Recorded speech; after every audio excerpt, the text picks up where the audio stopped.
I'm an IP person by background, so that's all aspects of IP infrastructure. For the last year, I've been very heavily involved in the LTE rollout at Telefonica. I'm the lead design for the end-to-end IP infrastructure. I think it's well known that they didn't mandate securing the traffic on the backhaul from the cell site to the secure locations. It wasn't mandated in the 3GPP standard, so operators have to make a decision themselves as to whether they're going to deploy and what sort of security they're going to deploy.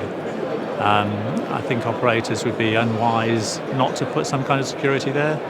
I think our experiences when we had unencrypted traffic with the old analog telephones was an indicator that it'd be foolhardy not to do it. So key to part of the successful LTE deployment is to secure the mobile backhaul.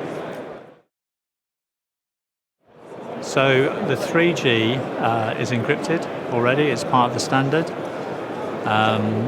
We are looking at, as we go to an all IP-enabled network for both 2G, 3G and 4G, we've been looking at the security requirements for 2G and 3G.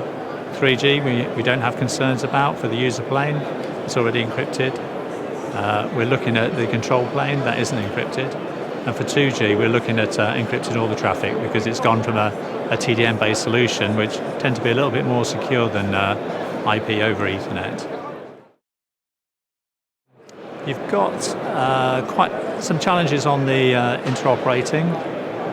You've got to get your IP set working between the security gateway product, whichever one you choose, and the vendors of the eNode Bs.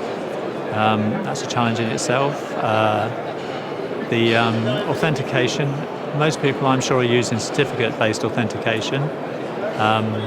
So you have to get something called PKI working. And the environment I'm working in, we have multiple vendors and they all have their different solutions for PKI. So that's been one of the more interesting parts of the last year, getting the certificate-based authentication working. I've been trying to find out what other operators are doing. Some people keep their cards close to their chest, so it's been a bit difficult to find out. I'm not aware of anyone who's deployed without IPsec encryption. Certainly no one's owned up to it. I definitely know of people who've deployed with IP encryption. So as far as I'm aware, people are taking the threats in the mobile backhaul seriously. I find it very interesting so far. There's a good cross-section of people here. I've been able to chat to a few people about how they've deployed their infrastructure. It's getting access to the information that would be very difficult to get hold of. You just can cold call somebody and ask them the information that I'm interested in. But if you sit with them over a cup of tea, you can find out what's some interesting information, even if it's off record. But it certainly helps to know what other people are doing.